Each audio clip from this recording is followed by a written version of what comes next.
talk about batteries and aftermarket batteries. So rather than having a Sony battery, which are, you know, anywhere between sort of 40 and 80 pounds, depending on which battery and which camera you're using. With the RX10 Mark IV, I chose the X Pro Whites. With a little bit of research or whatever on the internet, apparently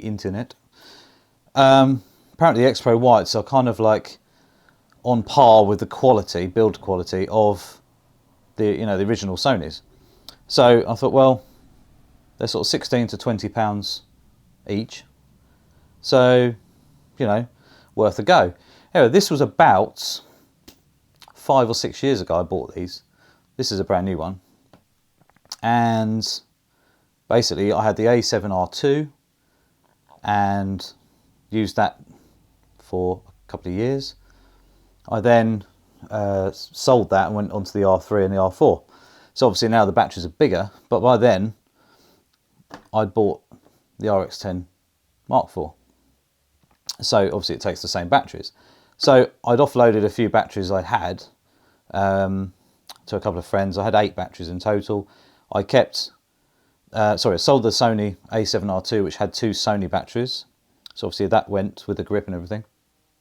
The RX10 Mark IV came with obviously 1 Sony battery.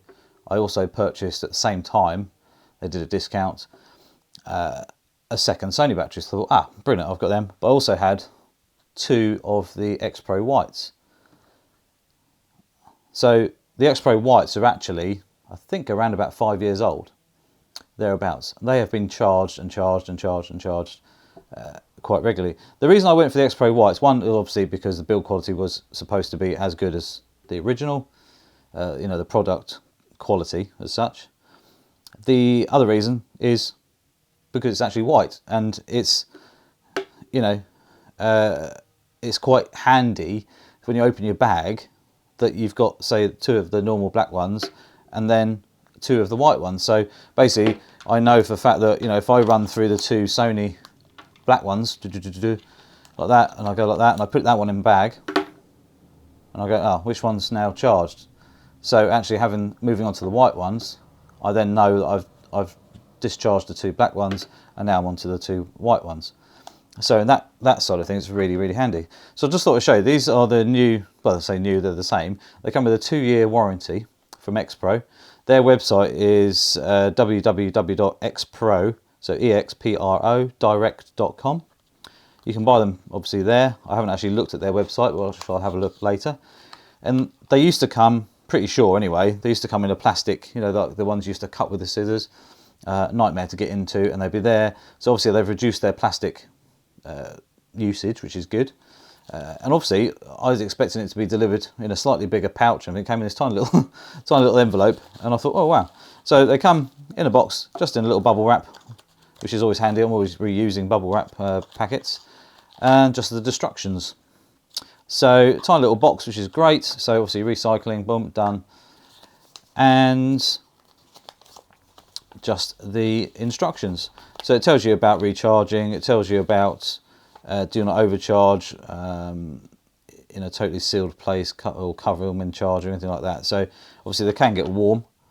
It tells you about the operating temperatures, so they can be running. So if you're doing a lot of video on this, say 4K video or high burst rates constantly, the battery's going to get warm. It could be up to 40 degrees Celsius. So, you know, that's how much the discharge. It's going to happen with this one. It's going to happen with the X Pros as well. Obviously, use compatible chargers. Do not short circuit the battery, and do not disassemble, which is kind of obvious. If the battery is disassembled or destroyed, the liquid in the battery may leak out and cause personal injury. So that's just there. Purchase date. So basically, on the front of this here is the model number, so you can actually write down the model number of the battery, the spec, and the purchase place and dates.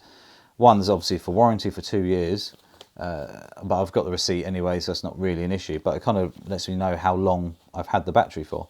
So that's what you get in the box, nothing too crazy. You're probably thinking, why have I bought another one if I've got loads already? Well, obviously, nice new battery batteries, they deplete at the end of the day. The more you charge them, eventually they start giving up. They sometimes, you know, just don't charge properly anymore. There's all those sort of things that come into play. On a bad note, what can happen, and it doesn't matter what make they are, I mean, if you buy really cheap, which I personally wouldn't, and I only really bought these because I looked into it quite heavily and looked at the sort of, not necessarily reviews, but what they were written up, and I thought, well, it's worth a go. This battery here, this X Pro here, was actually swelled up, and it's actually got a bulge there. What actually happened was, the other day, I was out taking photos, and I'm going to put it back in because I can get it back out because I stuck a glue stick to it. I went to get the battery out, and I couldn't get my fingers in there to try and pull it.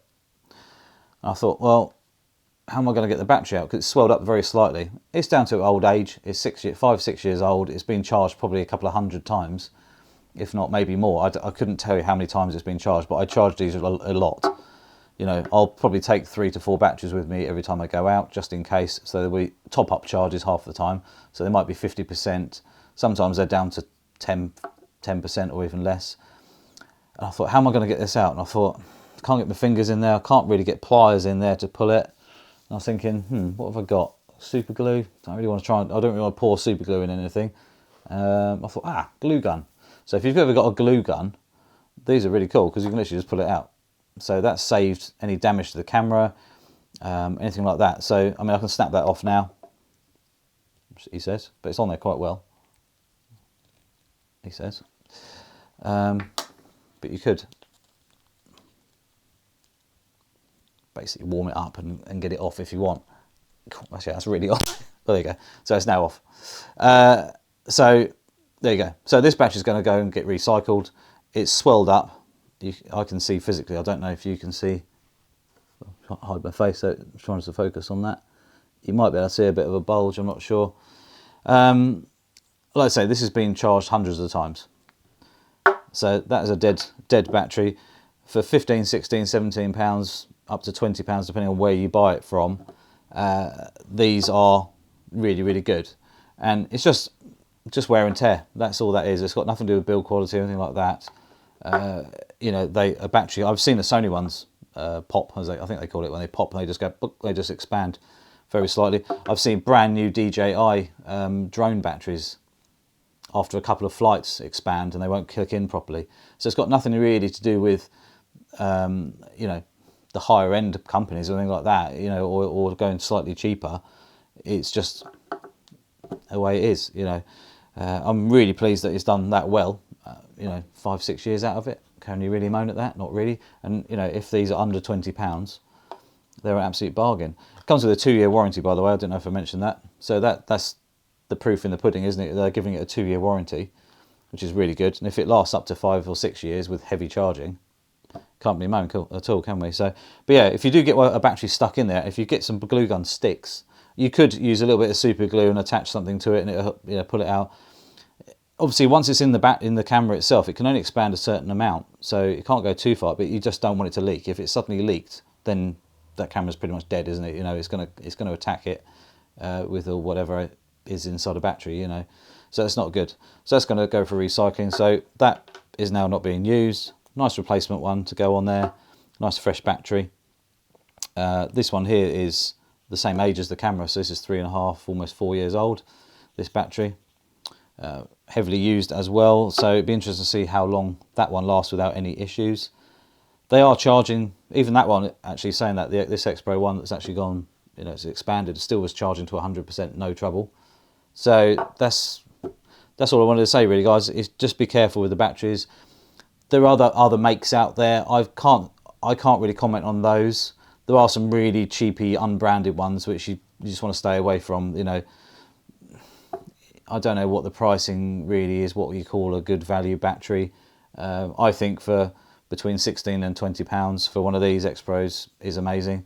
The X Pros are actually higher capacity as well. So the Sony original, the FW50, is 1020 milliamp hours or 7.3 watt hours, where the X Pro is actually a 1080 milliamp hours or 8 watt hours. So slightly higher capacity as well. I don't know if there's any difference in it really. It might be a few more photos or a little bit more video you can get out of them. Not really sure, but I think personally these are probably the best ones to go for if you are looking for a aftermarket battery that you know you can pretty much trust. They're not expensive, but obviously, like I say, it's got a good 2-year warranty on them, which is, I think, great. All you got to do is send it back, and they'll probably just send you a brand new one. I don't think they wouldn't even care. There's a lot of companies out there that are very good like that, So hopefully, I mean, X-Pro. By the way, I've got an X-Pro charger as well, so they do all the chargers and everything like that. So check their website out. I'll put the link in the video anyway. Check their website out. I'm actually going to go and have a look on their direct website and see what other stuff they do, because I could do with a few other bits and pieces. So yeah, that's what I wanted to say really. But yeah, if you just keep an eye on your batteries. So if your camera's getting old and you know you've charged them quite a bit, and just, I noticed this one a few months ago. I was thought, is that getting a little bit tight? And I thought, don't know. And then suddenly it just went like that, and it just didn't go in and out as easy. And I thought, well, okay, that's weird. And then realised what was actually going on. So yeah, if they start to expand, it's not ideal because the last thing you want is it to leak inside the camera, like I said. So anyway, guys, that's it. Like I say, I recommend the X Pros.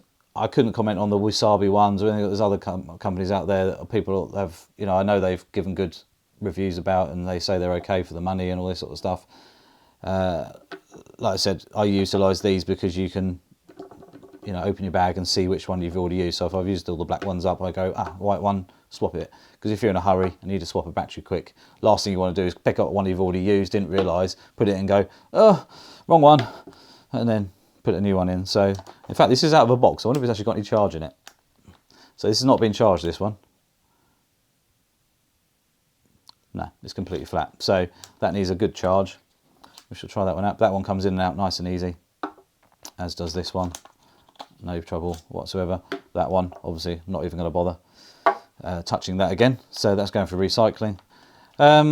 Hopefully, guys, we can pray, whatever, that we're going to see the RX10 Mark V or something similar. Maybe a new model number or something. Hopefully, they're going to bring something out that we can use and get the best of. This thing's now battered and bruised, and it's done 4 years of heavy work. It's been soaked, dropped in mud and sand, thrown on the ground a couple of times where I've tripped over and it's gone bouncy, bounce. That's hence why the hood's got sellotape around it. It's also super glued because it basically landed straight down on the ground on concrete and like rubble. And the lens hood is another reason why you should use a lens hood, is because it saved it basically. All I can say is hopefully we hear something soon, because I'm definitely up for an upgrade. As amazing as this camera still is, so don't ever think, I just want an upgrade because, the camera is old and it's not any good anymore. It's not that it's not any good. It's just mine is now done, 300 and something thousand photos, and, it's getting tired. It's getting worn. There's bits and pieces that are damaged. I've used and abused it. It's still going strong. Can't whinge at that at all. I'm half tempted to send it for a service and a deep clean and everything like that, so it could have a bit of a service. But until it really gets a problem, I'm kind of a bit like, shall I, shan't I? But yeah, really, really cool bit of kit, and the photos you can get from this thing are amazing. The main thing with the RX10 Mark IV compared to something like the A7R4 with multiple changeable lenses is obviously that you've got the awesome 24 to 600mm lens, and this really changed the way I take photos when I'm out and about. If I'm not taking the A7R4 with me doing some portraiture or anything like that, this camera will still come with me anyway on those sort of days, but just generally it's just a really good bit of kit to have with you, because you miss nothing. It gives you the chance and opportunity to get something that's just happening in front of you, rather than having to take your bag off your back, unzip the bag, get your camera out. Maybe, it's on a wide angle, I need a 600mm lens on, or do you want to carry a 600mm big lens around with you? Not really all the time. So this is where this thing wins hands down. every time, you know. So that's another conversation. Loads of other videos on the RX10 on my channel, so please have a look at those if you're new. Thanks for subscribing if you've just subscribed. And any other questions about the RX10, feel free. A7R4, A7R3, A7R2, anything in between. A bit of A1 I've had to play with. Amazing camera. Obviously a lot of people know that I changed my mind about buying one because, you know, I just want to wait and see what else they bring out. There's something, might be something in between the A7R4 and the A1, or the A9 and A1. So we shall see on that. Other than that, guys, please subscribe. Please click the notification bell as well. Share the videos, share the channel, and don't forget to check out my Instagram, which is sjm.photos. And that's it. I shall see you soon.